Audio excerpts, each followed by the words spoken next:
All right, hello. Welcome back to Real Seekers. I'm your host, Dale, the Real Seeker. And today we're going to be continuing on with our Lessons in Logic and Critical Thinking course for the Patreon Real Seekers Beyond tier, which is also going up on YouTube after in a little bit. So let's continue on with our lecture. We're moving on to Unit 3. So let's bring up the slides. All right, so Philosophy, Logic, and Critical Thinking, Lecture 6, Part 1 on Argument Reconstruction. And just going over our course overview here, Argument Reconstruction this is Part 1 of Unit 3 in our study. We completed Units 1 and 2 so far. Okay, so in terms of argument reconstruction, this is a cumulative topic. It means we need to incorporate everything that we've learned from Units 1 and 2, especially in Units 2. And this will help us in reconstructing arguments. So really, Unit 3 here is all about learning a series of skills and specific techniques that will help you in reconstructing an argument from a mixed up set of words or a bunch of jumbled up sentences or God help you, but even from listening to Joe Biden and his mumbling, bumbling, and fumbling on stage. Actually, his is just incoherent. There's no arguments to be found with Joe Biden. But no, the point is, look, when you're out in the wild, as my one of my favorite professors, Dr. Class Cray, would say, or out in the real world, people aren't going to be giving you arguments in premise 1, premise 2, conclusion. Therefore, they don't really make it so obvious for us. What they give us is a jumbled up mixture of things. Sometimes, and it's not in order. Sometimes they state the conclusion first and then their reasons, and they state that alongside a bunch of nonsense that has nothing to do with anything, and it's all jumbled up and mixed up.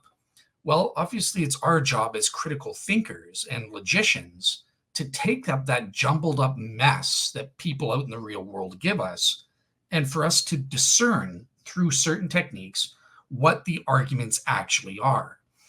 And a goal for doing that is that we want to put the argument into standard form.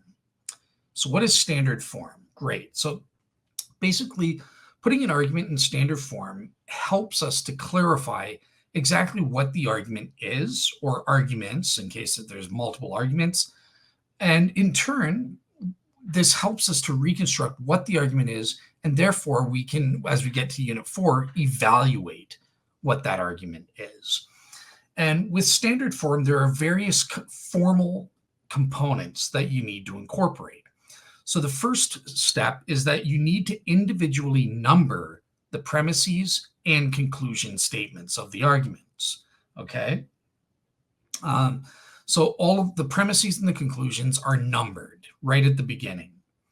Secondly, there can be only one premise or one conclusion statement per line, okay? And if there are any, we'll learn about this later, if there are any implicit premises, these must be labeled as implicit premises at the end of the statement. So in brackets. So you can see here's the example right here. So premise number 2, I've just numbered that randomly. John is smart. So that's my premise.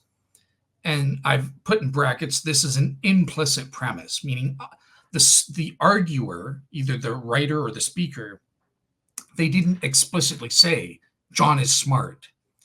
You've determined as a logician and a critical thinker, yeah, but it's implied. They meant to say John is smart. They just didn't say it explicitly. So that's what an implicit premise is. And again, we're going to learn more about that as we go. Thirdly, the third rule of standard form is that the order of the premises of an argument, it's totally irrelevant. Okay, it doesn't matter what, if, for example, premise 1, all men are mortal. Premise 2, Socrates is a man. Conclusion, therefore, statement 3, conclusion, therefore, Socrates is mortal. If you reverse that and call premise 1 is that Socrates is a man, premise 2, all men are mortal, that's irrelevant. It doesn't matter which order you have the premises. so long as the premises are above the conclusion that they support. Okay, so the premises always have to be above the conclusion, but there's some nuance here because it has to be above the conclusion that they specifically support. And that might get a little bit more complicated than you think when it comes to things like sub-arguments. So this is something we're going to learn more about sub-arguments as we go. But just briefly here, sometimes there are certain mini arguments within a main argument, arguments within arguments, so to speak, right? So if you have a sub-conclusion, you're going to want to make sure the premises that directly support that sub-conclusion are above the sub-conclusion. You can't have the premises after the sub-conclusion that they support within a sub-argument. Again, we'll learn more about that momentarily, but just understand that that's a basic rule for standard form, okay? Fourthly, the word therefore, or using the equivalent symbol, so this should be like the symbol like a triangle with the 3 dots. Obviously, because it's the computer technology, this is the best I could do, but this dot should be in the middle. It should look like a triangle or a pyramid of dots. And that's the symbol, logical symbol for therefore. Okay, so you can either write out therefore, comma, or put that symbol, which means therefore, before the conclusion statement. And in the case of an inductive argument, you have to say therefore, and then in brackets write probably. Therefore, probably, and then whatever your conclusion is. Okay? So that's the difference right there. A deductive argument, you say therefore, and then your conclusion. If it's an inductive argument, you say therefore, and in brackets probably, and then state your conclusion.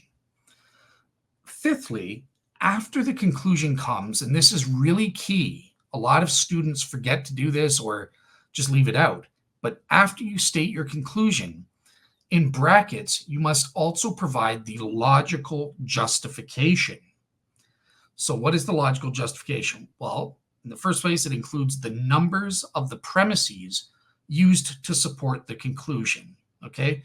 Which specific, identify the numbered premises that specifically support this specific conclusion, either your main conclusion or in the case of sub-arguments, your sub-conclusion, if that's what they're supporting.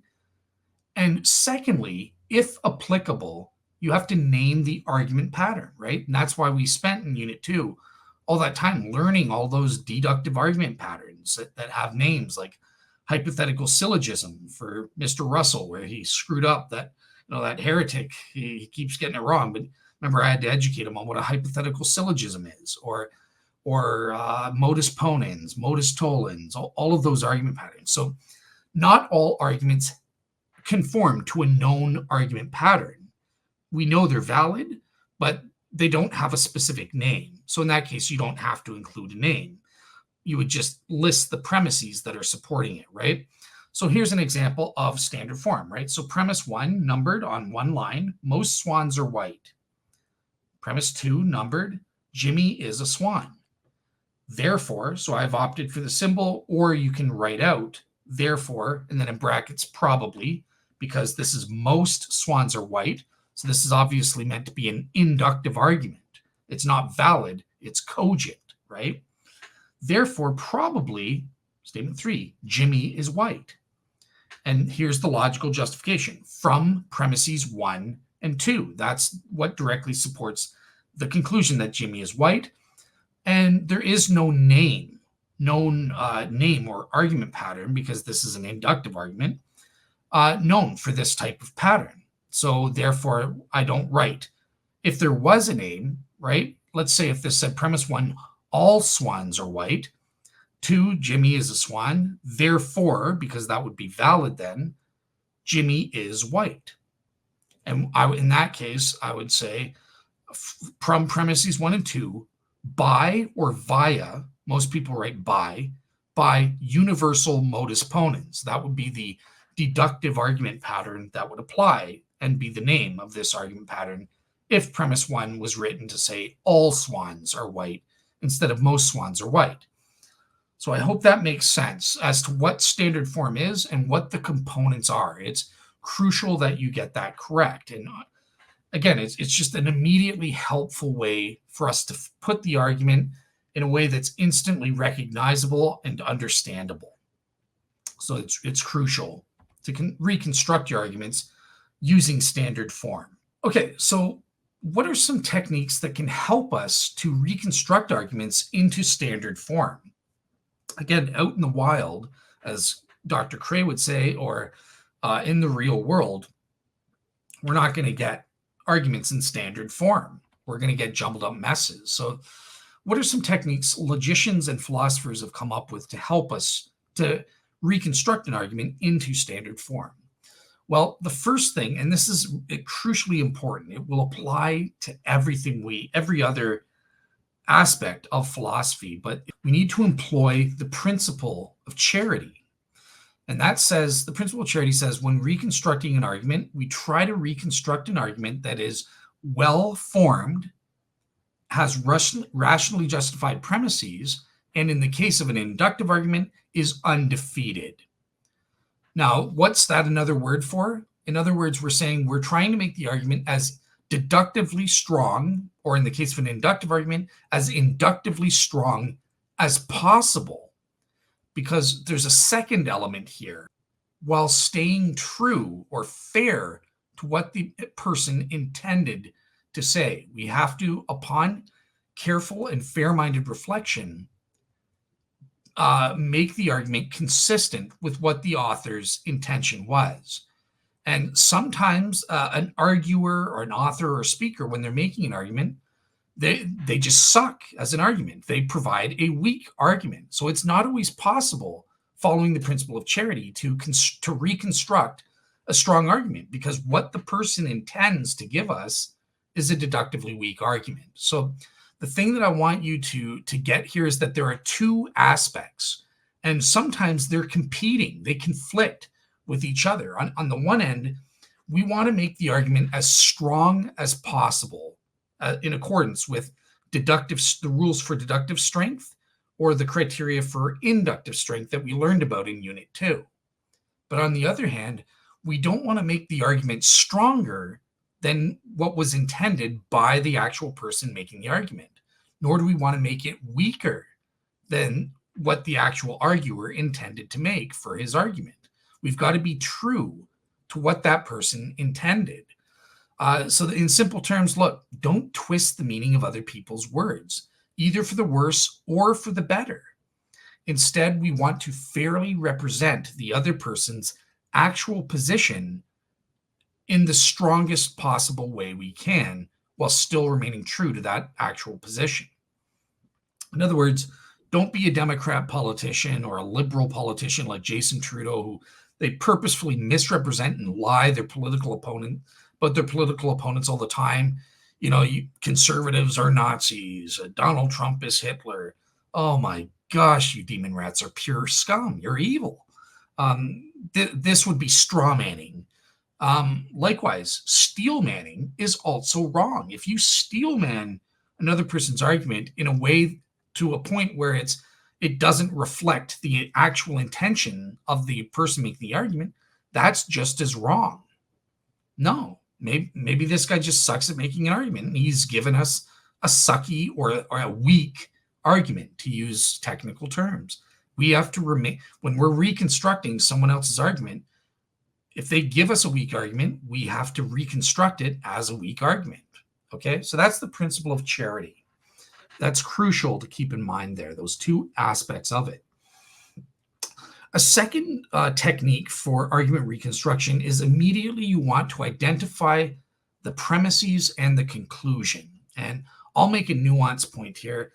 The first thing I look for is identifying the main conclusion and the main premises that directly support the main conclusion. But nonetheless, you also want to identify, in the case of sub-arguments, you're going to have multiple conclusions and multiple premises, and you're going to want to identify all of those. Okay? So the first thing you do there is you ask yourself, what is the main thing the author, speaker, or arguer is trying to get me as a rational agent to believe? What's the statement they're trying to give me reasons for to support or not? And number one, remember we learned not everything's an argument. And sometimes people, because it's a mixed bag, we will get arguments combined with non-argumentative material. Take a look at those demon rat political statements. My gosh, it's loaded with a bunch of rhetorical crap, rhetorical nonsense. And you've got to, as a logician, as a critical thinker, you've got to be smart enough to discern this is bullshit. This is irrelevant nonsense. And you've got to be able to eliminate those. This has nothing to do with the argument or something like that. So remember, as I said, sometimes people don't give arguments, but provide merely descriptive statements or rhetorical statements. And the problem is out in the real world, sometimes they jumble that all up. They give arguments, but it's buttressed or sandwiched in between or with descriptive statements and a whole bunch of questions, a whole bunch of non-argumentative statements and sentences, and you've got to be able to discern and get rid of those. So remember, here's a helpful way to contrast, right? Let's look at the three statements up here from good old Dr. Cray here. So statement one, okay, so somebody says, work is underway to build a bridge over the river. It is hoped that this bridge will solve our traffic problems. Is this an argument?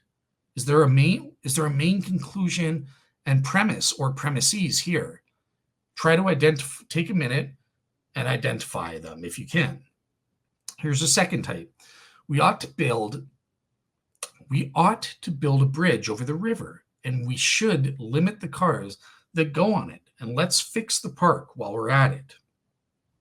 Okay, what's the main conclusion here? Is there something that this arguer is trying to get you to believe and do as a rational agent, and are they providing premises or reasons for it? Final, we ought to build a bridge over the river because doing that is the best way to solve the traffic problems. So these are three ways someone might give it to you. What's what? Well, which one of these is the argument? Just take a couple seconds and see if you can figure it out. Nope. Okay, I'll give you the answer. Sorry, I'm just used to having the interaction with students. But okay, so look, obviously the argument is this one right here. And the main conclusion is we ought to build a bridge over the river. That's what this arguer wants you to believe, wants to get you to believe. And they give you one reason. Well, they say because doing that is the best way to solve the traffic problem. So there's one premise or reason to believe this. And actually this word here, because, we'll learn in a couple seconds, is really important. This is what is called a premise indicator word. Okay, we'll learn more about that. But okay, and on this one, okay, we ought to build a bridge. See, they're trying to get you to do something. And they're trying to get you to believe something here.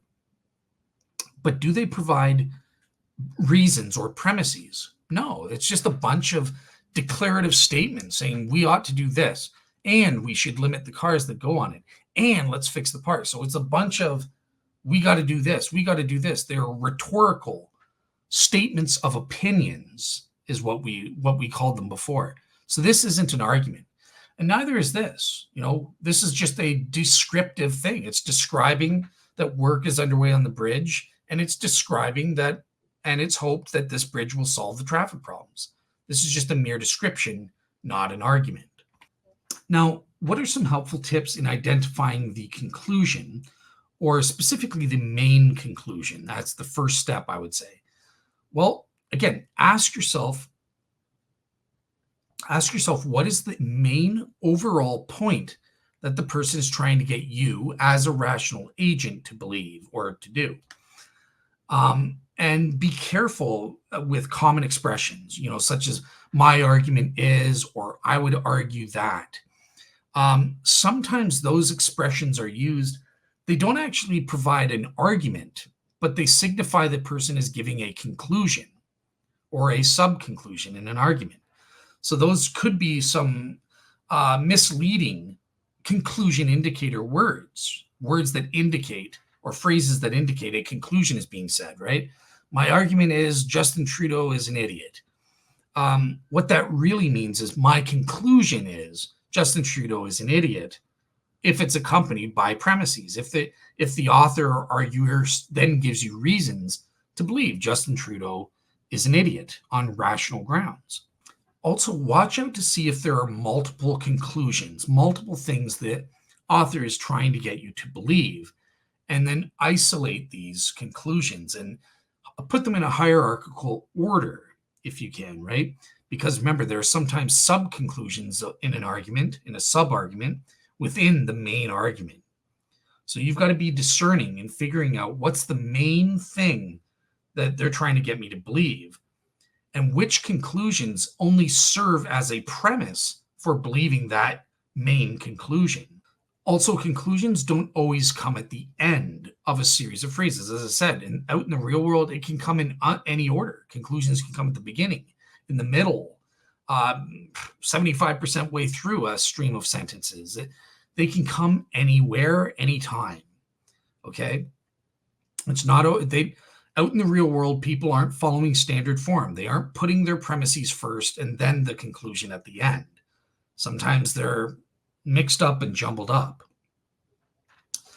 Finally, another thing, look for what I was calling conclusion indicator words. Okay, these are words that indicate, and it's important to note that they don't always, it's not like, oh, someone used a conclusion indicator word, then it must be a conclusion. No, you've got to pay attention to the context and what the person intends to be saying. Because even if they use a special conclusion indicator word, they're not really giving their conclusion. Maybe they just use the word for improperly or something like that. So be aware of that caveat. But with that said, what are some examples of conclusion indicator words? Well, here's is on the left. This is from Dr. Andrew Hunter, so thank you for him for this slide. But you can see, and in the textbooks, there's a whole bunch more. There's about 20 plus examples. But things like thus, therefore, hence, entails, or it follows that. We may conclude. Another one, in conclusion, consequently, so, blah, blah, blah. These are words that when used in a stream of sentences, usually or typically indicate the person is trying to provide the conclusion of their argument in terms of what follows, okay? Okay. And here's another crucial point. Again, out in the real world, out in that argumentative wild, so to speak, sometimes people are stupid and they forget to even explicitly state what their conclusions are. So sometimes there can be an argument, even though the conclusion is missing. It's not explicitly stated.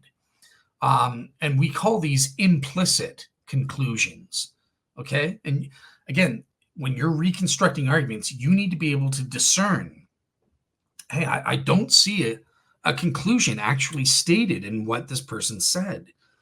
But discerning it, does it look like they've intended to give premises? And from those premises, are they trying to make a main point? Are they trying to get me as a rational agent to believe something by what they said here? And if the answer is yes, then there must be an implicit conclusion that's being involved here. And it's up to you as a logician and critical thinker to spot that and understand what the main conclusion is, what the conclusion is. So here's an example. Let's say your doctor says that people with high cholesterol are at risk of a heart attack. And then he says, and what's more, you've got high cholesterol. And then he stops there and says nothing else. Well, the doctor's obviously making an implicit argument here. There's an implied conclusion. It's from the way you state, people with high cholesterol are at risk of a heart attack. And well, you've got some high cholesterol there. It's clear he's implying to get you to believe you are at risk of a heart attack. Lose some weight kind of thing, right? Or be more healthy or something like that. He's trying to get you to believe you are at risk for a heart attack. That's the conclusion that is implied from the context of these statements, even though it's not explicitly mentioned. Okay. All right, great. So that's that for conclusions. What about help and techniques for identifying premises? Well, to help you identify premises, ask yourselves what are the reasons or evidence that is being presented for a conclusion, whether it's the main conclusion or whether it's a sub-conclusion of a sub-argument. And to help you do that, once again, there are certain words that are premise indicator words. Just like with the conclusion indicator words, it's not a hard and fast rule. Oh, well, they use the word premise indicator. Remember, we saw before, because is a premise indicator word. Well, just because someone uses the word because, that doesn't mean what follows is in fact a premise. We're just saying that 9 times out of 10, it indicates that a premise is going to follow that word because, or that indicator word. So it's an indicator. It's not a premise guaranteer. And with conclusion indicators, they're words that indicate, they don't guarantee that a conclusion will follow. So you've got to be on your game there, okay? But these are things that help. Look for premise indicator words. What would be some examples of that? Thank you, Dr. Andrew Hunter, again for this slide. But things like since, because, for, as, given that, inasmuch as, or for the reason that. And again, there are a host of other words in the textbooks in terms of premise indicator words, just as there are for conclusion indicator words. But yeah, do a Google search on that, or if you're buying the textbooks, take a look at that and stuff like that. Identifying premises continued. So, okay, another important aspect here that's you guys need to master when looking for premises, try to adjudicate whether they are dependent or independent premises in an argument. Okay, so what is that about? In the first place, an independent premise is a premise that does not depend on other premises in order to provide logical support to a conclusion. It means on the basis of that one premise alone, it is independently sufficient to infer the truth of the conclusion. You don't have to use premise 1 plus premise 2 in order to support the conclusion. Premise 1 by itself is fully sufficient to go, therefore, blah, blah, blah. Okay, so essentially, if an independent premise is removed, the support that other premises supply to the conclusion are totally unaffected. It doesn't matter. Dependent premises are the exact opposite. These are premise that depends on at least one or more other premises to provide joint logical support for a conclusion, to infer the truth of a conclusion. If a dependent premise is removed, then the support for the truth of the conclusion from the other premises that remain are either are undermined or just completely canceled out altogether. Okay, so that's what a dependent versus independent premise is. Finally, just like with conclusions, and this is actually more frequent, I would argue, premises can be implicit rather than being explicitly stated when you're getting arguments out in the real world.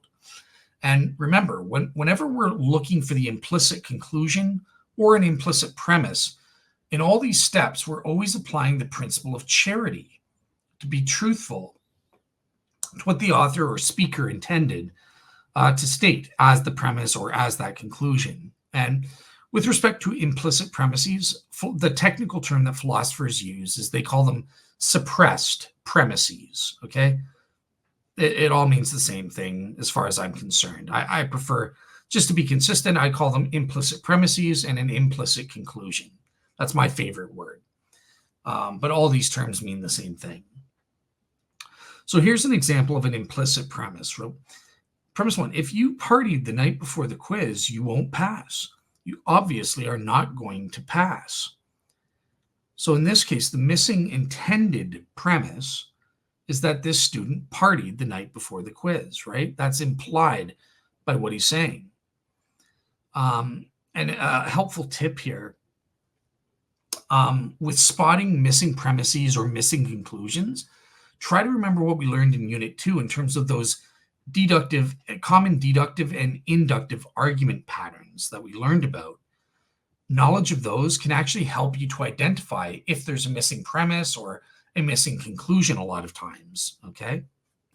Another thing to note here is that sometimes the premises, even the premises are explicitly stated, they're not actually the ones that the arguer intends to use for the argument. Again, people are bad at giving good arguments. They're not trained in logic.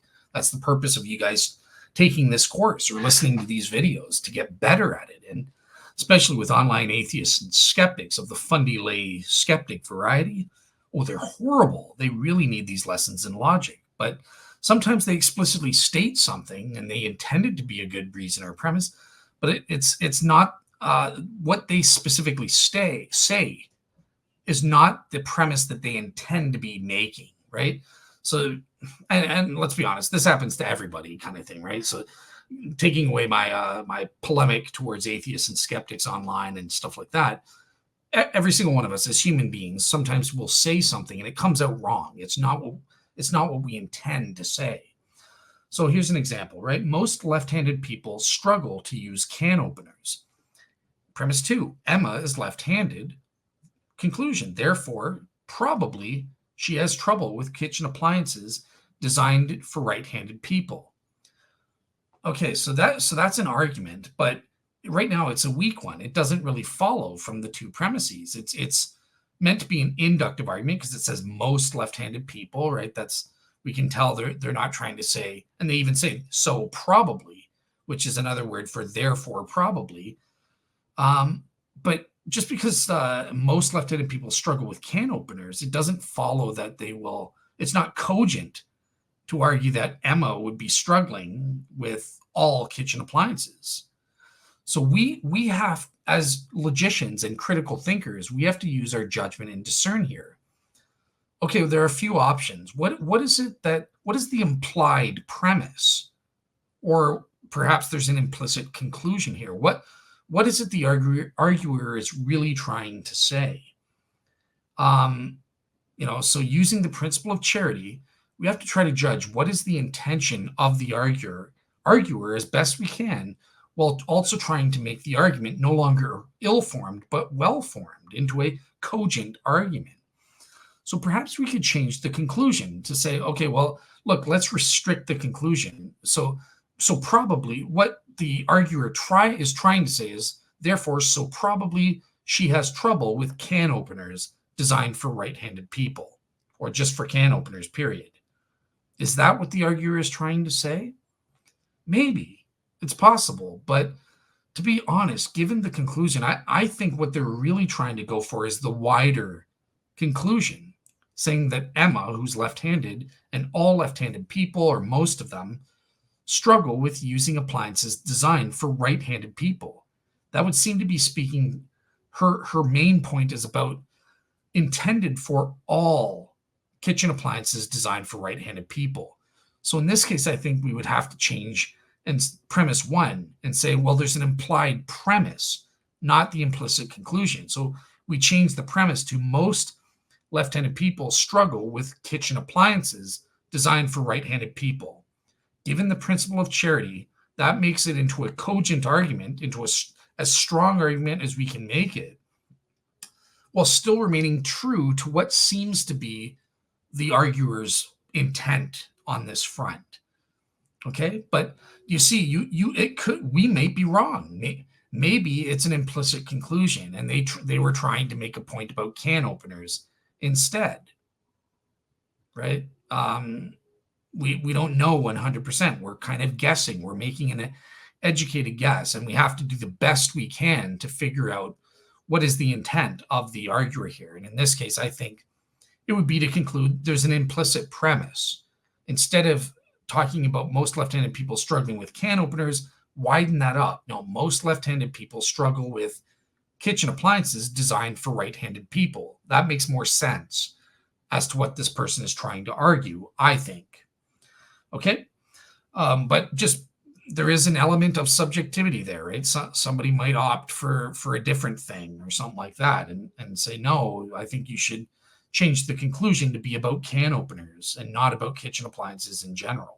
Another tip here is when you're adding missing or implicit premises and conclusions, remember these following points. So remember the principle of fairness, right? So those two elements of the principle of charity. There's one, the principle of fairness.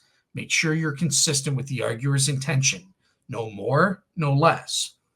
And the principle of charity in interpretation, add premises that are reasonable or justified to believe instead of putting obviously false ones. Thirdly, pay attention to implicit quantifiers for generalizations, right? What words are they using in their conclusions and premises that are stated? And are the premises that the implied premises we're putting in, is that consistent with those quantifiers? For example, in this case, they're talking about most left-handed people. Well, if we change the conclusion and we said therefore, as though it's a valid argument, as though they're saying all left-handed people struggle, well, that wouldn't be charitable. That wouldn't be the right thing to add in there, because we can tell that the arguer is really arguing about most people, not all left-handed people, okay? So make sure you're matching up with the intent in terms of the quantifiers and the generalizations they're making. Fourthly, beware of what's called cheap validity. And this is a technical term, okay? So cheap validity, like I said, I've said in multiple shows on Real Seekers and stuff like that, that validity is cheap. It's really, really easy to turn anything into a valid argument. So here's an example. Premise 1, pigs can fly.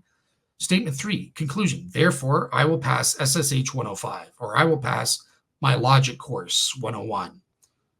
What? That's clearly an invalid so therefore. So this is clearly an invalid and deductively weak argument. It sucks. It's not even valid.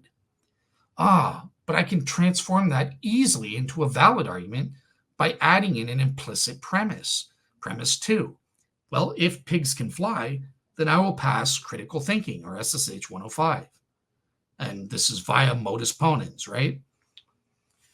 Well, this is it's certainly a valid argument then, but is it a good one? No, it's just bringing cheap validity, because premise 2 is totally unjustified to believe. It's ridiculous.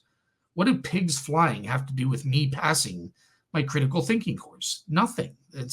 So we mustn't, the point here is that we mustn't, when we're adding implicit premises to someone's argument, don't fall to the temptation to just go for cheap validity in this way. And just, we have to follow as best we can the intent of the arguer as we understand it. Now, again, the only exception to this is if the arguer themselves intended for cheap validity. Maybe they're just really foolish or something like that, Maybe you get Jay Dyer as a student. So, sorry, Jay, you don't deserve that. You leave me alone. But just as a joke, maybe you have Jay Dyer as your student, and he's not with it with logic, so he intends a cheaply valid argument or something, right? He really believes if pigs can fly, I'm going to pass logic. Okay, well, then we have to, true to form, we have to reconstruct the argument as the fool intends it, right? And if they intend cheap validity, then we have to reflect that. Okay, so that's the only exception. But outside of that, we have to assume when there are implicit premises that aren't stated by the person making an argument, that they're smarter than someone who would just come up with a stupid, cheap validity trick, right? Let's try to make the strongest we possibly can while still remaining true to the arguer's intentions, okay? So beware of cheap validity. Okay, so here's some examples of adding implicit premises to give you some examples of how we as logicians have to discern what's the best thing to do to make it the strongest argument we can without violating the intention of the arguer. Well, okay, pretend somebody says Tweety can fly, so he must be a bird. Okay, a possible reconstruction we could make is by saying, okay, great, Tweety can fly. The implied premise, and remember, when we have an implicit premise, we put that in brackets at the end, right? Well, therefore, okay, there must be saying all things that can fly are birds. Therefore, Tweety is a bird. So he must be a bird, right? Well, that works. That's a valid argument. It's universal modus ponens. But is it a deductively strong argument? No, because it's totally unreasonable to believe this implied premise. Do we really think the arguer thinks that all things that fly are birds? What about airplanes, paper airplanes, helicopters? I think the person making this argument, a reasonable, normal, average person living today would know that, well, it's not true that all things that fly are birds. So this is probably not the implied premise they intend. Okay, well, let's try again. Tweety can fly, and we know Tweety is a living thing. Okay, and maybe they're trying to say, well, all living things that can fly are birds. This is a little bit better. Once again, I think we would say this isn't a good reconstruction either, because it's not true. And a reasonable person would know that it's not true that all living things that can fly are birds either. There are bats, mammals, insects can fly, right? So you can tell where you're going to have to do more work. You can see you got to think it through. What is it, the strongest argument I can give while still being true to what this person, hypothetical person making this argument, would be, to the best of our knowledge, within the confines of what a reasonable person would be, since, again, we have no information about this person or something like that. We have no context. All we have is someone says this. So I think the default, assume a reasonable person, the average person with average intelligence, average knowledge, average discernment, stuff like that. And I think these two reconstructions would be failures. I think there's something else going on here. So we would have to come up with a different reconstruction. Or here's another example, right? Consider someone says, David Russell comes to you and says, Barr will be a successful lawyer. She's smart, articulate, and likes to argue. Okay, so we have these premises. Barr is smart, Barr is articulate, Barr likes to argue. These are all explicitly stated. And then their conclusion, Barr will be a successful lawyer. Well, this is a weak argument. It doesn't follow, right? It's invalid. How can we fix this?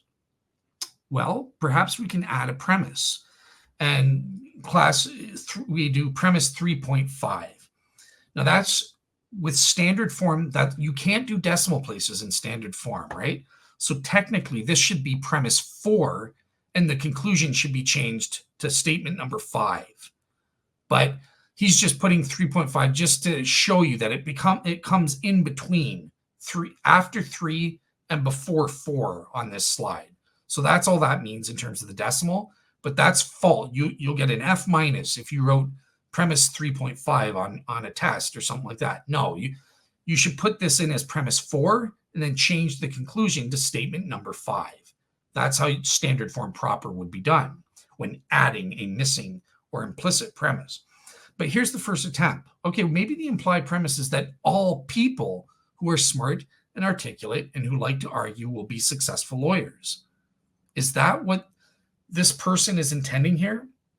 Again, we have no context about this person and how smart they are, what they know about smart, articulate, and people who like to argue and all this stuff. So let's just assume the reasonable person, the average person, average intelligence.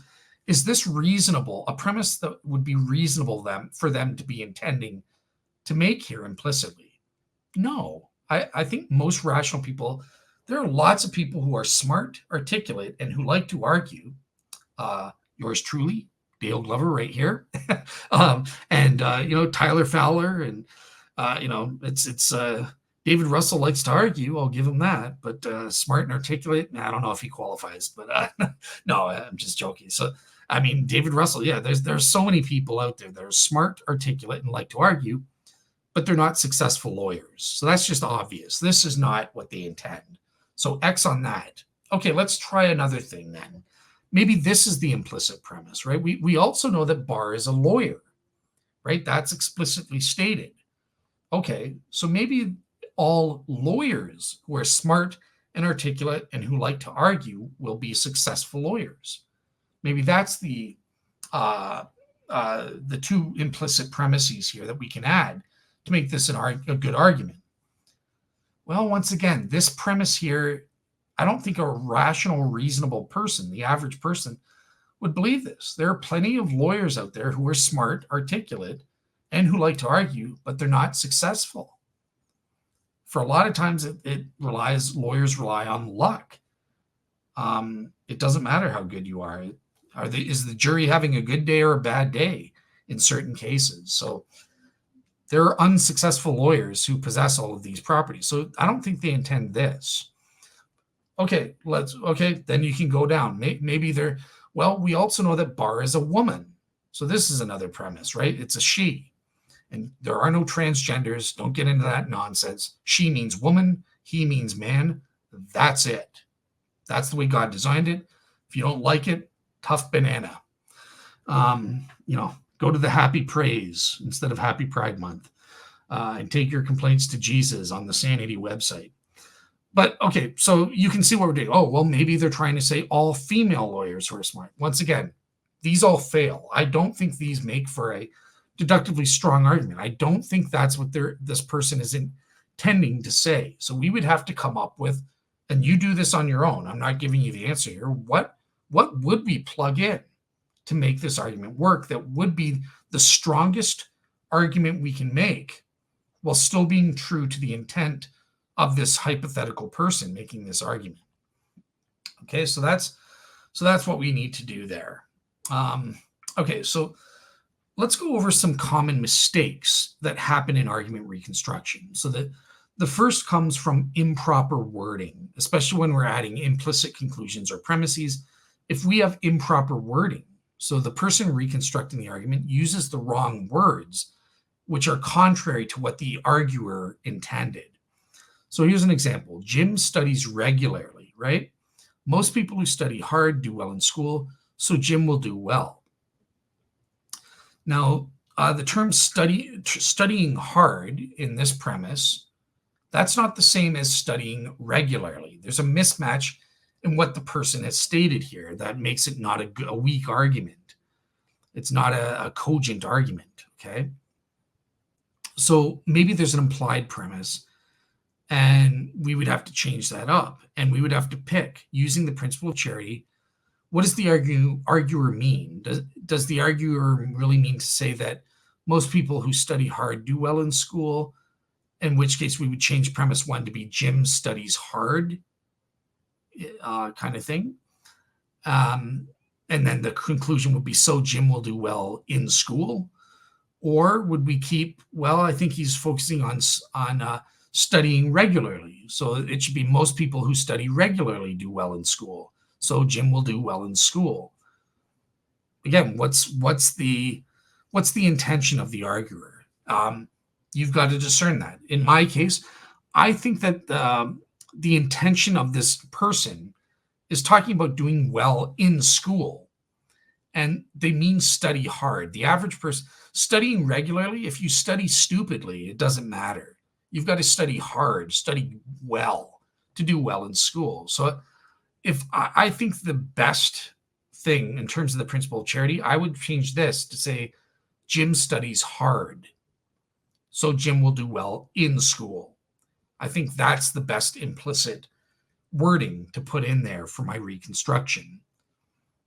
Okay, secondly, missing or implicit premises and conclusions. So if you leave out one or more of the premises and conclusions, then you misrepresent the argument. So let's say you miss something that the arguer intended and you just leave it out. You just miss it. That makes for a bad argument. You're actually misrepresenting. You're being uncharitable, either intentionally or unintentionally, to the person making the argument. So you have to make sure to include all the explicit premises and conclusions stated, and which are needed to make the argument work, right? Don't forget, we need to eliminate or ignore any and all irrelevant statements that have nothing to do with an argument, okay? Get rid of that fluff. You need to be able to get rid of that. So it's important that we include and make explicit every premise and conclusion that is intended by an arguer to the best of our abilities.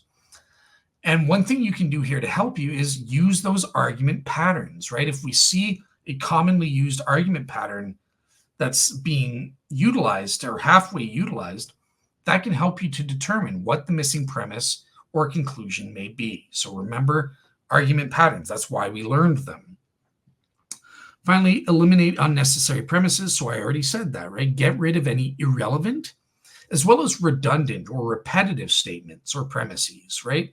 Sometimes people in their mixed up, jumbled up arguments, they're repetitive. They'll say the same thing or they'll re-emphasize something, right? Like David Russell is a heretic. That's for sure.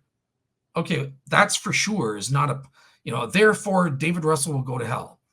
Well, the statement that's for sure, that's redundant. It's just re-emphasizing what I said in premise 1, that David Russell is a heretic. So you cross that out. We just eliminate that. You don't need to say David Russell is a heretic. David Russell, premise 2, David Russell is a heretic. Therefore, David Russell is damned to hell. You don't need to do that. Just state the premise once, okay? You need to eliminate the unnecessary premises. And another tip here with unnecessary premises, another thing you should look for is if there is a premise that looks unnecessary, you need to be discerning. Is it actually unnecessary? Or is it necessary to be there if it was used in conjunction with implicit or missing premise? So sometimes when we identify explicitly unnecessary premises, that's an indication that there's some kind of implicit premise. Okay, so make sure you look for that. When you see a premise that's just standing by itself and it looks unnecessary, first thing is, well, is there an implicit premise missing that would make this a necessary premise in a sub-argument or in the main argument or something like that? If not, and it really is unnecessary, get rid of it, throw it in the garbage bin and ignore it entirely. Okay, so the next thing is sub-arguments. And we've been hinting a lot at these issues, right? Because again, out in the wild, out in the real world, you're going to get arguments within arguments all the time. Basically, sub-arguments are kind of mini arguments within or that are embedded within a main argument, okay? And you can have multiple sub-arguments all within one main argument. There's the conclusion of a sub-argument is called a sub-conclusion, okay? So the premises that directly provide reasons to believe the sub-conclusion is true, plus the sub-conclusion, are called the sub-argument. And here's an example right here. So pretend somebody says to you, God does not exist. If God exists, then all evil leads to a greater good. But people suffer for no reason at all, which proves that not all evil leads to a greater good.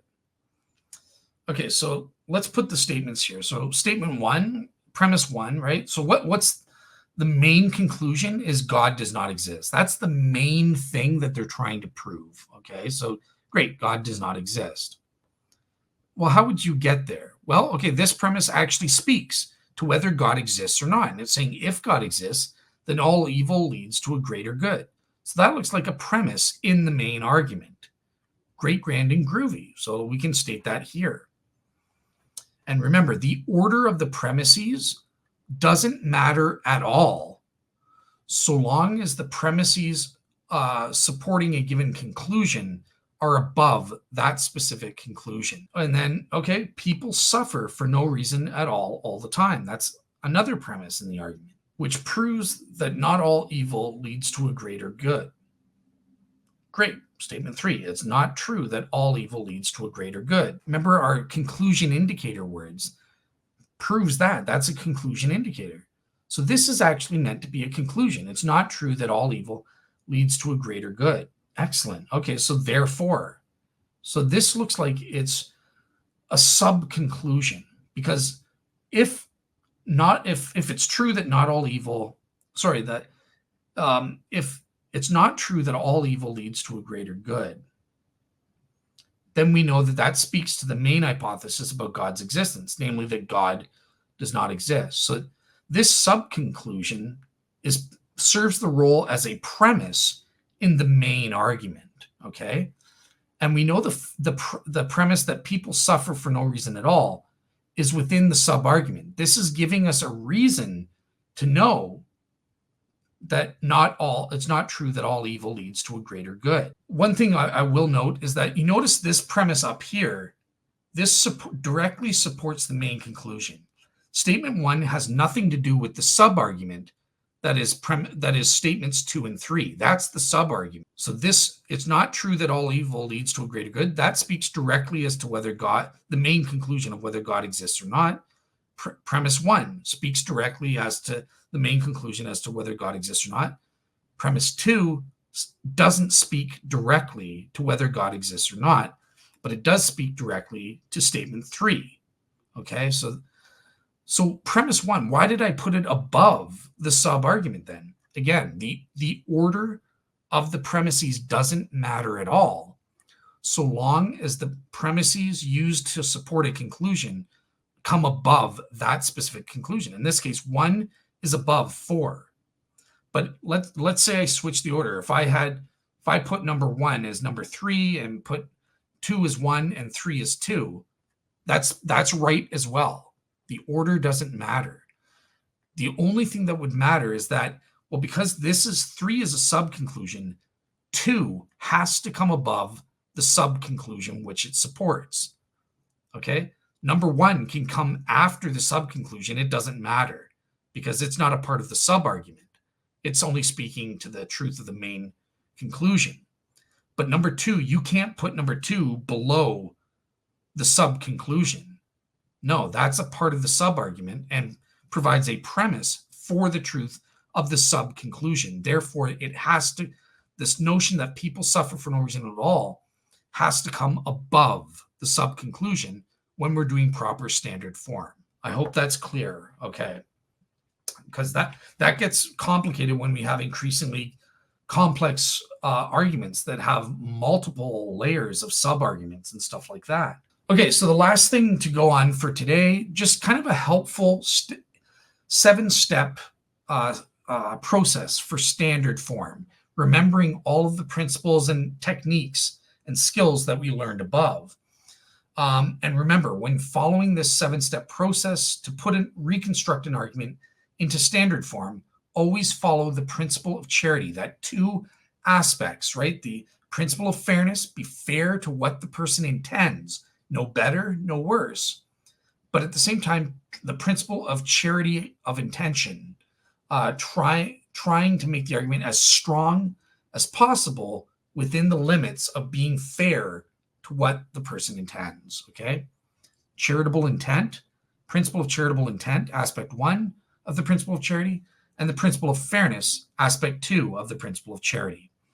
Okay, so what are these 7 steps? Step 1, mark all the premise and conclusion indicator words in an argument, okay?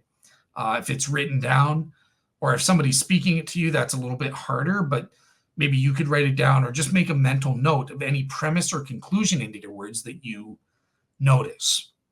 Secondly, discern and ignore or eliminate, actually cross out if it's written, any statements that are not arguments or not relevant to the arguments, okay? Any redundant material, anything that's just irrelevant to the argument, it doesn't play a role or anything like that. It's not a premise or a conclusion. Step 2, number all the statements separately in the argument, okay? So just a note, you have to, with conjunctions and disjunctions, it's helpful to separate both conjuncts, treat them as 2 separate statements, or 2 disjuncts, treat them as 2 separate statements, right? So either the butler did it or the maid did it. That would be 2 statements, the 2 disjuncts. The butler did it is statement 1, the maid did it is statement 2. Or I will eat pizza and a cake. I will eat pizza is 1 conjunct, that's statement 1. I would label that 1. And I will eat cake, that's statement 2. Okay, so separate those. And one thing with conditional statements, you treat that as 1 single statement. The if-then statement is 1 statement. You don't treat the antecedent as separate from the consequent, okay? So that's one note when you're numbering statements. But this gives you an idea of all the statements that are relevant to the argument that you're working with, and you would have indicated whether they're serving as a conclusion of some sort or a premise. Step 3, identify the main conclusion of the argument. What is the main thing this guy wants you to believe as a rational agent? Step 4, identify the premises that directly support the main conclusion of that argument. And 5th, decide whether these are dependent or independent premises, right? So part of that is when you're looking, if you think there's an argument and you're looking at various argument patterns, that can help you determine whether a certain premise is dependent on another premise that's either explicitly stated or perhaps is implicitly stated, just as we were learning, right? When we saw that premise stated, either the butler did it or the maid did it, but there was no, let's say there's no statement, and we just have a conclusion, and therefore the butler did it. Okay, well, that would imply, oh, this premise must be dependent on another premise, namely denying that the maid did it, right? So by knowing the argument patterns, that can help you adjudicate, is there an implicit premise that's dependent on this one? Or is it totally independent? Just by itself, this premise logically supports the truth of the conclusion. So demarcate dependent versus independent premises. Step 6, determine whether there are any sub-arguments, and then repeat steps 3 to 5 for them. Finally, step 7, write out the argument into standard form. So that's the 7-step process that can help you reconstructing arguments using the technique of standard form. And I hope this was helpful for you guys. That's it for lecture 6. Next time, we're still on argument reconstruction, and this will be the last lecture for argument reconstruction. I've tried to condense everything, and we're going to approach it from a different perspective on things. Okay, so in lecture 7, we're going to look at more of a visual technique for reconstructing arguments, and a lot of the steps are going to be the same steps that we see here in terms of putting an argument into written standard form.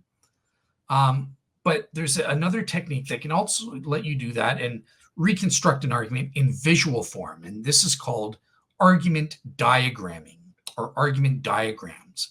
So let's look out for that next time. All right, thank you very much.